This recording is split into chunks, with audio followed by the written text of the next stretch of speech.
Hi, welcome to the Candid Conversation. This is Marilyn Fontaine, and today's episode is how we try to outsmart our habits.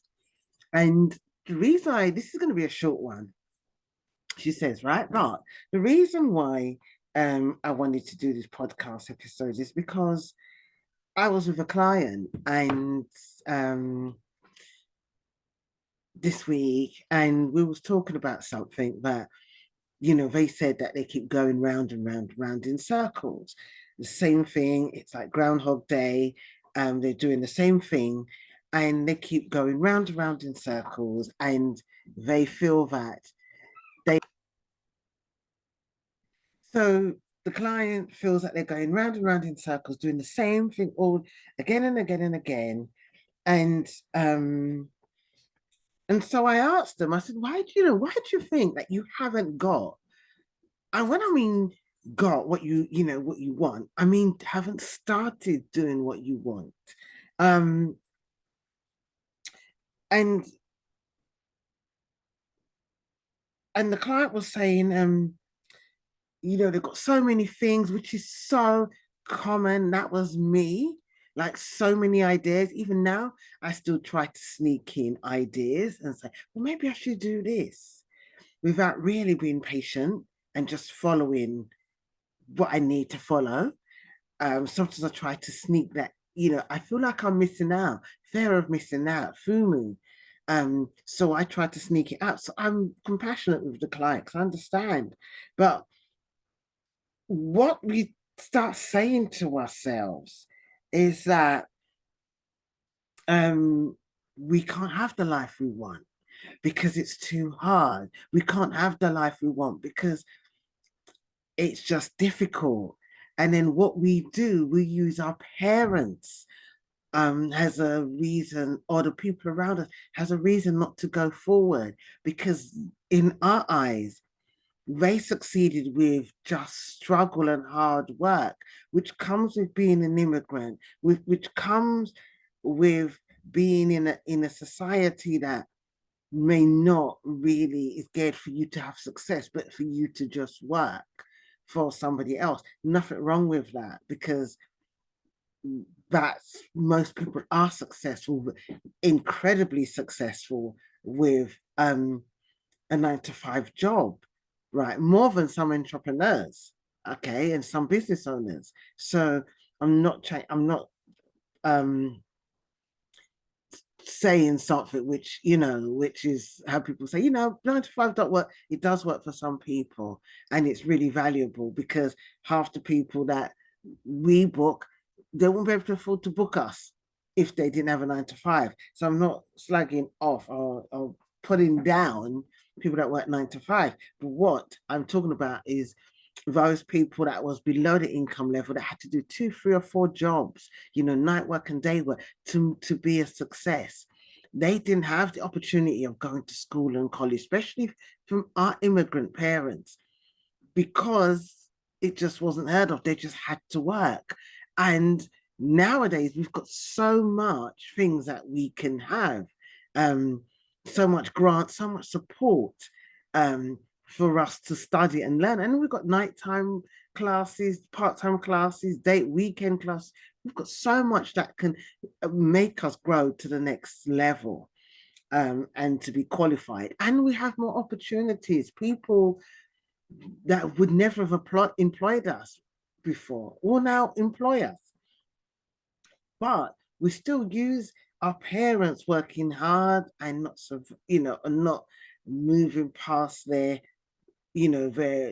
jobs that they've had for the 50 years, has a reason for us not to go forward, or has a reason for us to feel like, well, this happened to them, so it's going to happen to me, therefore I need to stay safe. But our parents acted from a trauma response as well when they told us, get a secure job, because money was a way to keep you safe. Nowadays, the secure job doesn't exist. And so it, it, it's a different story. And we also what we're doing when we're trying to get a business off the ground or trying to get a passion project off the ground is that we're saying it's not working, and that's normally a trauma response. We're running away from the actual thing that we really love. And the reason why we're running away from the actual thing that we love is because we've never known how to love correctly. We've never known how to receive love in a healthy way. And so we're still using our trauma response against the thing that we love. And we're using the trauma response because we're addicted to the struggle, because struggle is familiar. And we are confusing struggle with being our actual reality.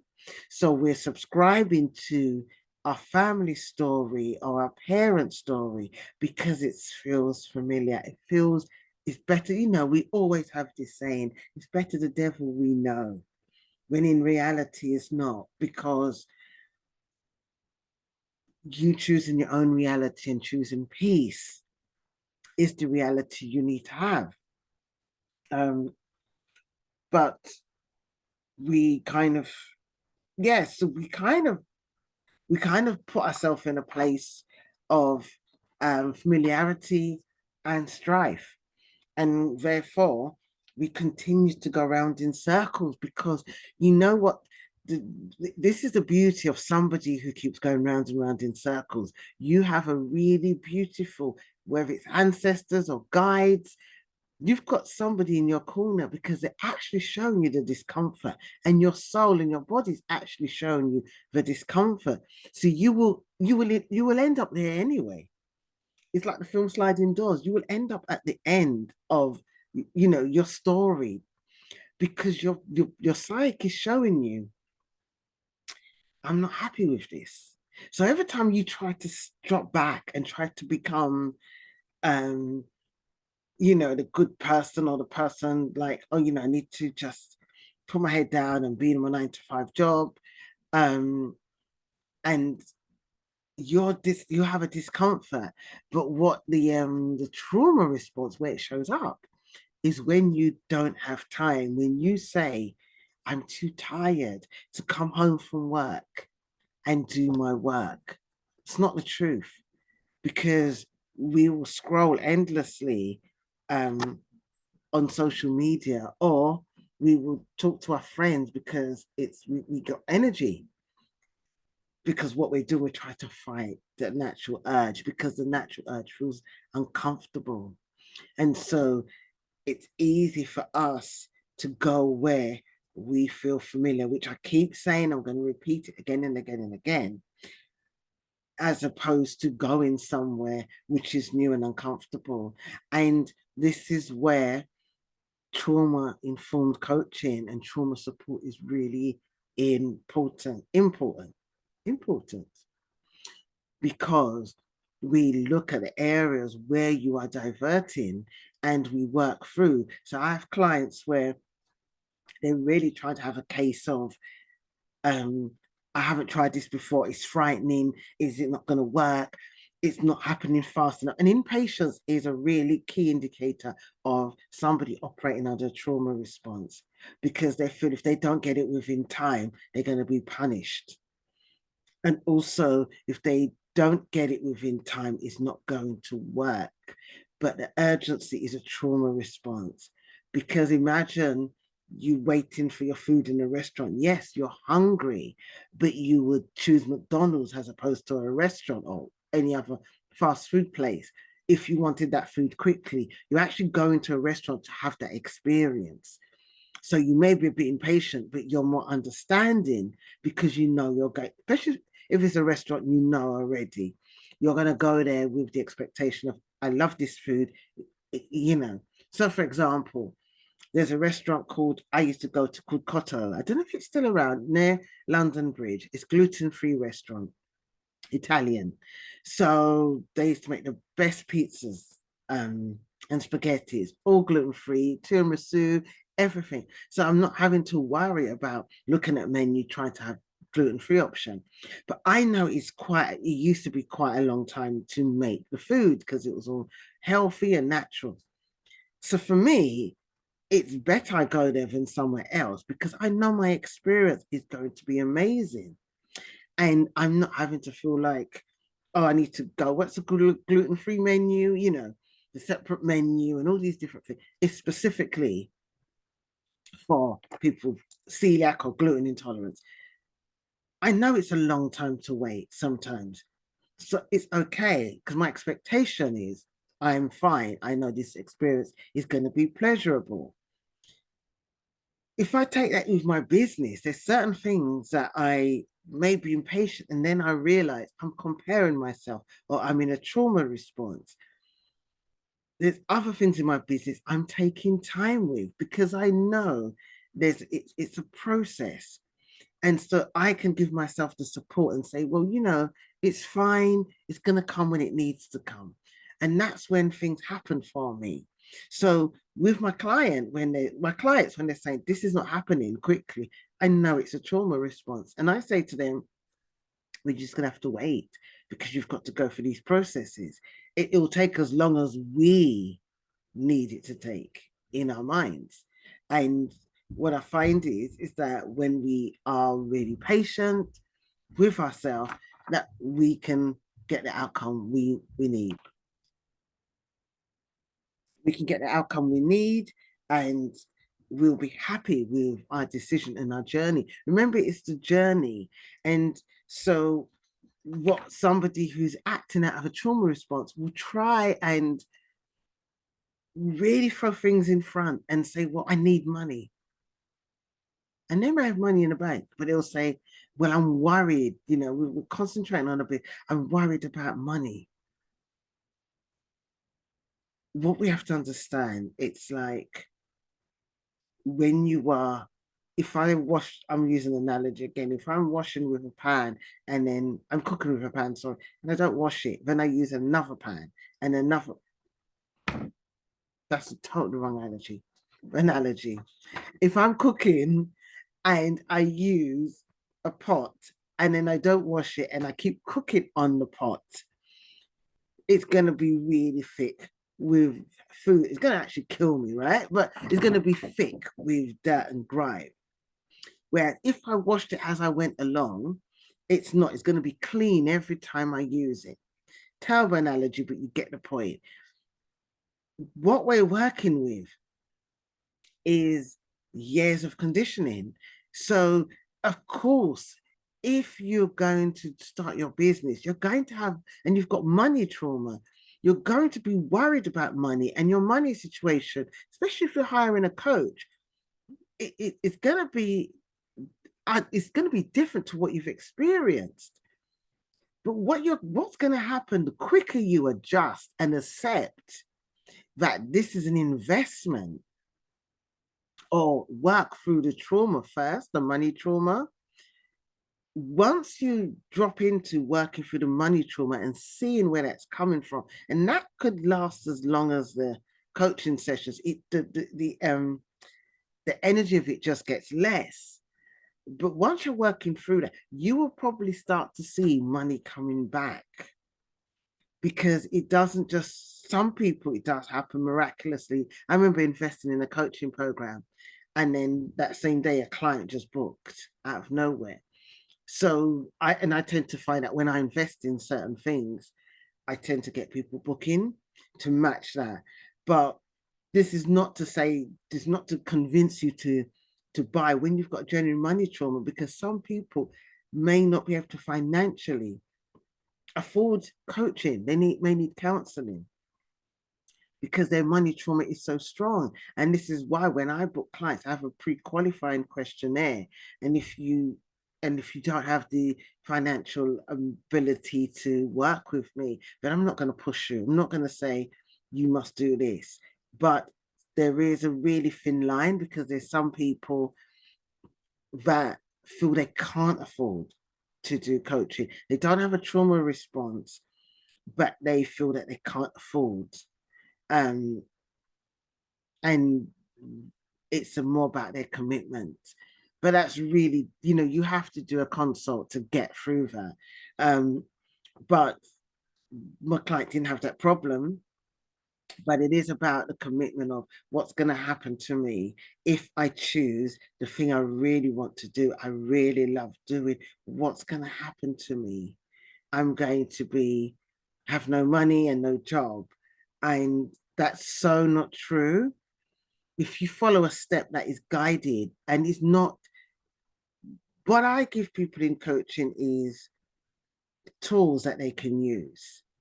The strategy is what we work out together. Although I give you several different types of strategies you can use, we work with um, your natural energy and your natural rhythm.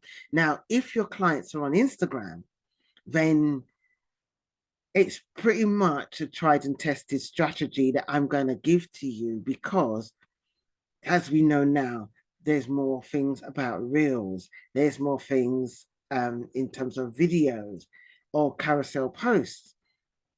Those strategies work. They tend to be working because we've got data and we've got evidence of what generates more interest. So these are the things that we'll have, but how you implement that is your way. It's your way. So you will do it to suit you, where it becomes enjoyable. And again, some people contract out reels. They don't always display, they don't always do reels in a way like they're dancing and pointing at, text, which I find quite funny sometimes. But not everybody does that. But some people may just use voices and a scenery or just words. One of my most biggest reels I'd done was my handwriting, and it was a body talk exercise. There was nothing to do with me in there. So it just goes to show that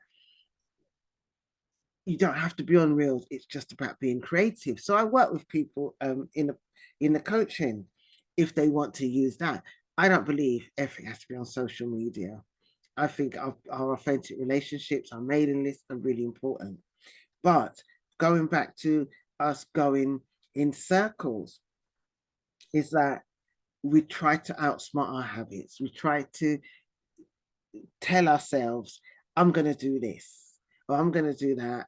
But the habit is the habit of thinking that we're just not going to succeed. And that comes from a place where the trauma from the past, where you've been told or you've been programmed that to be yourself is to be unsafe.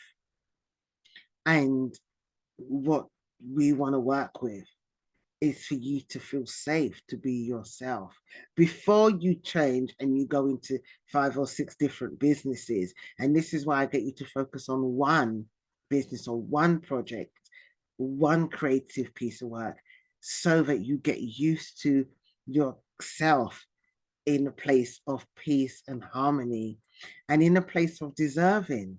And that will bring up so much stuff, because unless we know peace, we can't pretend to know what it feels like. And this is what we're operating in, a place of a pretend peace and harmony, when really we're just coping. We're just coping and we're just shifting paper around, playing grown up. But in reality, we are trying to cope. And so I just want you to invite you to think about, when you say that you're going round and round in circles, what is the game that's being played? What is really happening for you where you're going round and round in circles? Because underneath this pattern, this habit where you're going round and round in circles, is really you running away from the truth. And the truth is that you deserve to do what you love doing. And it is not identified by a business or a job. Those, again, things we used to beat ourselves. Like, I've not got a business, I've not got clients. It could be something that you want to do, and it may be a hobby. It may not be something you want to exchange goods and services with. But the fact is, it's something that you really want to do. And the running in circles is that you're running away from yourself, but you're trying to outsmart yourself by saying it's the external world where it's your thinking, the habit of running away. And with that, I'm gonna end this podcast here. And if you want to have a consult with me, a creative consult, then click on link in bio. But let me know how you get on. Just think about in what ways are you running away from yourself? And I'll see you next week. Bye bye for now.